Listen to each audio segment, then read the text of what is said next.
আজকের মূল আলোচনা হলো এজিদ অর্থাৎ মুয়াবিয়ার ছেলে এজিদ যে ঘটনা ঘটিয়েছে, অর্থাৎ তাদের যে খেলাফতকে বাতিল করে দিয়ে যে রাজতন্ত্র প্রতিষ্ঠা করতে চেয়েছিল, এই খেলাফত এবং রাজতন্ত্র দুটার ভিতরে একটা তুলনামূলক পার্থক্য, এটা আমাদের জানার প্রয়োজন। খেলাফত কী জিনিস আর রাজতন্ত্র কী জিনিস, আমার রাসূল কোনটা প্রতিষ্ঠা করে থেকে গেছে আর তারা কি প্রতিষ্ঠা করতে চেয়েছিল, এটা ছিল তাদের ইজতিহাদি ভুল। তবে ইজতিহাদ যারা করে ইজতিহাদের জন্য যদি কেউ ভুল ইজতিহাদ করতে ভুল করে তাহলে তার জন্য একটা ন্যাক আছে, আর যদি কেউ ইজতিহাদ করে তাহলে তার জন্য দুইটা ন্যাক আছে। এটা ছিল তাদের ইজতিহাদি ভুল। তো খেলাফতের বিষয়টা হলো, খেলাফত যে বিষয় সেখানে তিনি দায়িত্ব নেবেন জনগণের রায় অনুযায়ী দায়িত্ব নেবেন। এটা হলো খেলাফতের মূল ধারা, জনগণের রায় অনুযায়ী দায়িত্ব নেবেন।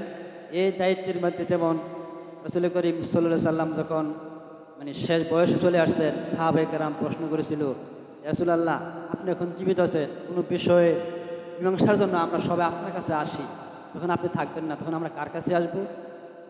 তখন আমার রসুল বলছিলেন যে কেন, আমার আবু বকর আছে না?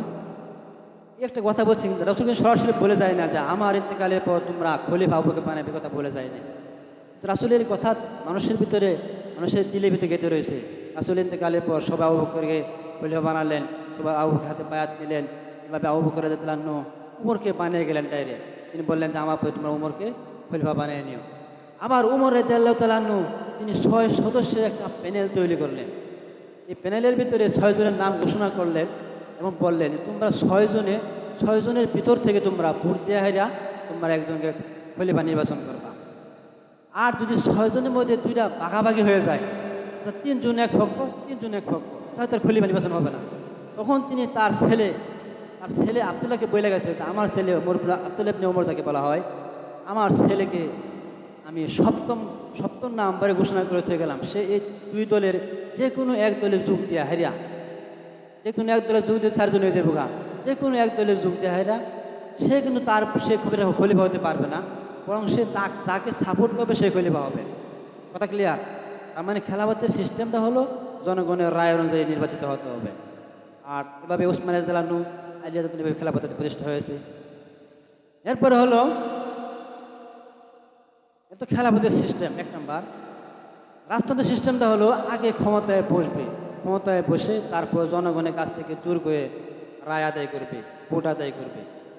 এই হলো রাজতন্ত্রের সিস্টেম, ওখান থেকে চলে আসছে। এই জন্য তো এখনো দিনের ভোটে রায়তে করে, রাজতন্ত্রের সিস্টেমটা দিনের ভোট রায়তে করে নেয়। 2 নাম্বার সুরার যারা সদস্য ছিল তারা থাকবে জ্ঞানী গুণী আলেম ওলামা। সুরা বলা হয় যাদের মাধ্যমে রাষ্ট্র পরিচালিত হবে, এটাকে বলা হয় সুরার সদস্য। এটা ইসলামী আন্দোলন যারা করে তাদের প্রত্যেকের সুরার সদস্য আছে। এটা একেবারে ওয়ার্ড লেভেলে আছে, ইউনিয়নে আছে, থানায় আছে, জেলায় আছে, একেবারে কেন্দ্রীয় লেভেলের সুরার সদস্য আছে। তারা পরামর্শ দিয়ে যিনি আমিরে জামাত হবেন তিনি যে কোনো সিদ্ধান্ত নেবেন, এই সিদ্ধান্ত নেওয়ার আগে সুরার সদস্য সাথে বলবেন আমি এই সিদ্ধান্ত নিতে চাই, তোমরা কি বলো? সবাই পরামর্শ দিয়ে পরামর্শ ভিত্তিক যে রায় যেটা বেশি হবে, সবচেয়ে বেশি রায় যেটা হবে সেটাই সুরা সদস্যদের রায় মেনে নেওয়া হবে এবং আমিরে জামাত সেটাই করতে বাধ্য থাকবে। এটা হলো সুরা সদস্যের নিয়ম। এটা খেলাফতের সিস্টেম। আর রাজতন্ত্রের সিস্টেম কি? রাজতন্ত্রের সিস্টেম কিন্তু এরকম ক্যানিগরি নয়। তারা থাকবে কি চাটুকার, অর্থলিপ্সু, চাঁদাবাজ, দখলদার। এরা থাকবে রাষ্ট্রে, যারা সরকার যে থাকবে তার আশেপাশে চামচাগিরি করবে, এদেরকে চাটুকারগিরি করবে, হ্যাঁ, বিভিন্ন ধরনের তাদেরকে সরকারকে উস্কানি মুস্কানি দিবে। এটা ছিল রাজতন্ত্রের সিস্টেম। এরপর 3 নাম্বার জনগণের বাক স্বাধীনতা থাকবে খেলাফতে। জনগণের বাক স্বাধীনতা থাকবে। খেলাফত প্রতিষ্ঠা করে দিয়ে গেছিলেন আমার রাসূল এই নামাজকে জামাতের সাথে আদায় করার সিস্টেম দিয়ে গেছিলেন। এই জামাতের নামাজ যে আমরা আদায় করি এটা আজও আছে, পরিবর্তন হয় নাই। যখন এখানে যিনি ইমাম, তিনি নেতা, তিনি খলিফা, ছোট্ট পরিষদ, উনি যদি ভুল করে তাদেরকে ভুল ধরে না? অবশ্যই ভুল ধরে, লোক মাতে। এটা হলো খেলাফতের সিস্টেম। অর্থাৎ নেতা ভুল করবে, জনগণ ধরে দিবে। আর বাক স্বাধীনতা, জনগণের বাক স্বাধীনতা আছে। আর রাজতন্ত্রে যদি নেতা ভুল করে জনগণ ধরতে পারবে না। যদি জনগণ বলে যে এই স্বৈর শাসক এই করছে সেই করছে, এটা ভুল করছে, সাথে সাথে তার বিরুদ্ধে জঙ্গি মামলা, রাষ্ট্রদ্রোহী মামলা, বিভিন্ন মামলা হামলা দেওয়া তেলে ঢুকে রাখবো। এলো রাজতন্ত্রের নিয়ম। ওটা ক্লিয়ার? 3 নাম্বার গেল। এবার 4 নাম্বার খলিফার জবাব দিতে আছে আল্লাহ তাআলার কাছে এবং জবাব দিতে আছে জনগণের কাছে। যিনি খলিফা হবেন তারা জবাব দিতেছে আল্লাহ তাআলার কাছে। যেমন আবু বকর রাদিয়াল্লাহু তাআলা যখন খলিফা ছিলেন, পুরনো ইতিহাস, তখন খলিফা ছিলেন, তখন তার যে স্ত্রী ছিল একদিন বলছিলেন যে আমার সন্তানেরা তো এই পায়েস খাইতে চায়, আপনি যদি একটু দুধ আচিন ব্যবস্থা করতেন তাহলে আমি একটু পায়েস পাক করে দিতাম, পোলা মানে খাইতাম। তিনি বললেন, আমার তো টাকা নাই, যা মানে বাইতুল মাল থেকে যেটুকু আমাকে বেতন হিসেবে দেওয়া হয় এটুকু কিনার মতো কোনো সামর্থ্য নাই বা সুযোগ নাই। তখন ওনার স্ত্রী কী করলো, প্রতিদিন যে গম বা জব বা আটা যেগুলোতে মানে পাক করতেন ওখান থেকে এক মুঠ করে রেখে দিতেন, যাকে আমরা মুষ্টি বলে আমাদের এই দেশের ভাষায়, মুঠ করে রেখে দিতেন। রেখে দেওয়ার পরে আজ 1 মাস পর যেটুকু হয়েছে এটুকু বিক্রি করলে দুধ এবং চিনি আনা যায়। ওনার স্ত্রী এটাই করলেন এবং এটাও বিক্রি করে দুধ আর চিনি এনে তিনি পায়েস পাক করলেন। আর যখন পায়েস পাক করা হয়ে গেল, যখন তার সামনে আবু বকর রাদিয়াল্লাহু তাআলার সামনে এই পায়েসের পাটি দেওয়া হলো, এক পাটি পায়েস দেওয়া হলো, তখন তিনি বললেন যে পাটি কোথায় থেকে আসলো, পায়েস কোথায় থেকে আসলো? তিনি বললেন, আমি এইভাবে আমি এটা সংগ্রহ করেছি। ঠিক ওই দিনেই আবু বকর রাদিয়াল্লাহু তাআলা বাইতুল মাল সাহেব বললেন যে আমি যে রাষ্ট্রের কাছ থেকে যে আমি অর্থ নেই, অর্থাৎ আমার যে বেতন নেই, আমি এই বেতন থেকে আরও কমে দিতে হবে, কারণ আমার ভিতরে এটুকু আমার বেশি হয়ে গেছে।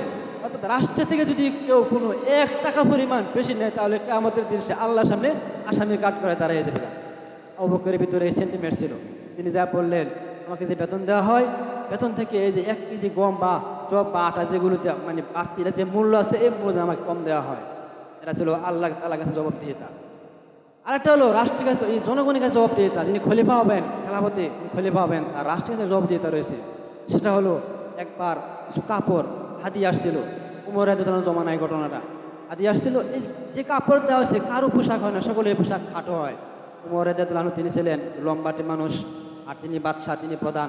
এবং ওনার যে ছেলে ছিল আব্দুল্লাহ ইবনে উমর, তিনি বললেন যে বাবা তোমারটাও জামা হবে না, আমারটাও জামা হবে না, আমারটা নিয়ে পোশাক বানিয়ে না। তিনি পোশাক বানিয়ে এই পোশাক পরে যখন খুতবা দিতে উঠলেন, তোমার দিনে খুতবা দেওয়া যখন দাঁড়িয়েছেন, তখন একজন মুসলিম দাঁড়ায় বলল, আমিরুল মুমিনিন, আগে আমার প্রশ্নের জবাব দিন, তারপরে আপনি খুতবা পাঠ করবেন। তার মানে কি জনগণের কাছে তারা জবাবদিহিতা করতে বাধ্য। এটা ছিল কি খেলাফতের মূল মন্ত্র, খেলাফতের মূল সিস্টেম। হয়তো উমর রাদিয়াল্লাহু তাআলা বললেন, ঠিক আছে তাহলে এই জবাবটা আমি দেবো না, আমার ছেলে আব্দুল্লাহ দিবে, আব্দুল্লাহ ইবনে উমর দিবে। তিনি বললেন যে এই ঘটনা যেগুলো বললাম, তিনি বললেন এইভাবে। এটা হলো, এটা ছিল খেলাফতের সিস্টেম। রাজতন্ত্রের সিস্টেম কি? রাজতন্ত্রের সিস্টেম কোনো জবাবদিহিতা নেই। অর্থ যেভাবে কামাই হোক, সেটা হক পথে হোক হক পথে হোক, অর্থর যোগান দেবে, প্রচুর পরিমাণে অর্থ কামাই করবে, আর অর্থ সার তার ইচ্ছা মতো সে ব্যয় করবে। ওটা 17 বছরে করে নাই, 15 বছরে করে নাই, কোটি কোটি টাকা ব্যয় করে তার এই আমাদের এই বিমানবন্দরের নাম পাল্টাইছে। কোটি কোটি টাকা ব্যয় করেছে, নাম ছিল জিয়া বিমানবন্দর। কি দোষ করেছিল? আমাদের কি খুব লাভ হয়ে গেছিল? আর নাম পাল্টাই দিয়েছে শাহজাহান বিমানবন্দর করেছে, আমাদের খুব লাভ হয়ে গেছে? কি লাভ ছিল এটা?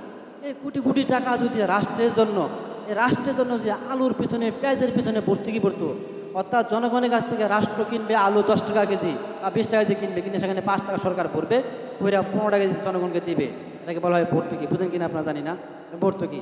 পেঁয়াজের মধ্যে ভর্তুকি দিত, আর রাষ্ট্রের মানুষ কি শান্তিতে 2 পয়সা 2টা খাবার খেতে পারতো। কিন্তু তা না করে সে কোটি কোটি টাকা ব্যয় করে নাম পাল্টালো, এতে রাষ্ট্রের কোনো লাভ হলো না, বরং কি হয়েছে, বরং রাষ্ট্রের অগাধ ক্ষতি হয়ে গেছে গা, কোটি কোটি টাকা ক্ষতি হয়ে গেছে গা। এটা ছিল এই যে সেই কাজটা করছি, এটা যদি কেউ বিরোধিতা করে তাহলে তার বিরুদ্ধে মামলা, বিদ্রোহী মামলা, জঙ্গি মামলা, রাজাকার অমুক মামলা তৈরি হয়ে যাবে। কথা ঠিক কিনা? আর মানে ছিল এটা ছিল রাজতন্ত্রের সিস্টেম। রাজতন্ত্রে জনগণের কোনো বাক স্বাধীনতা নাই, রাষ্ট্র সরকার যেটা মন চায় সেটাই করবে, জনগণ কিছু করতে পারবে না। গেল 5 নাম্বার। 6 নাম্বার বাইতুল মাল। বাইতুল মালের যে মালিক, অর্থাৎ বাইতুল মালের মূল মালিক হলো আল্লাহ তাআলা, আর জনগণ হলো এটার বুককারী, খলিফা হলো এটার বন্টনকারী। বাইতুল মাল রাষ্ট্রীয় সম্পদ যেগুলো যেখানে জমা থাকে, এটাকে বলা হয় বাইতুল মাল। খেলাফতের সিস্টেম, রাষ্ট্রীয় সিস্টেমে নয়, বাইতুল মাল বলা হয়। বাইতুল মালের যে সমস্ত মাল থাকবে এটা মূলত মাল আল্লাহ, জনগণ ভোগ করবে। ওই যে আমি বললাম তবে দেওয়া দেবে, জনগণে ভোগ করবে। আর বন্টন শুধু হলে খলিফা, তার এখান থেকে খাওয়ার কোনো অধিকার নাই, সে নিতে পারবে শুধু এতটুকু তার বেতনভুক্ত করা হয়েছে। এটা ছিল কি রাজতন্ত্র, খেলাফতের সিস্টেম। আর রাজতন্ত্রে কি? রাজতন্ত্র হলো বৈধ অবৈধ পন্থায় যত ধরনের সম্পদের পাহাড় গড়বে, সব কিছুর মালিক হবে বাদশাহ, সে তার ইচ্ছা মতো ব্যয় করবে। এখানে কেউ কারো কোনো নাক গলানোর সুযোগ বা সিস্টেম নাই। 7 নাম্বার খেলাফতের আইনের ক্ষেত্রে সবাই সমান। খেলাফতের আইনে সবাই সমান, অর্থাৎ এখানে কোরআনের আইনের যে বিধান আছে এই বিধান অনুযায়ী সবাই, সে হোক না যিনি রাষ্ট্রের প্রধান তার ছেলে, হোক না কোনো রিক্সাওয়ালার ছেলে, আইনের বিষয়ে সবাই সমান। কিন্তু যদি রাষ্ট্রায়ত্ত হয় সেখানে গরিবের সন্তান যদি কোনো অন্যায় করে তার বিচার হবে কঠোর বিচার, কঠিন বিচার। আর যদি বড় লোকে করে তার বিচার নাই। বড় লোকের সন্তানরা কেসুনির ব্যবসা করে সেখানে পুলিশ পাহারা দেয়, আর গরিবের সন্তান যদি কেসুনি ব্যবসা করে পরের দিন তার বিরুদ্ধে মামলা শুরু হয়ে যাবে। এটা রাজতন্ত্রের সিস্টেম।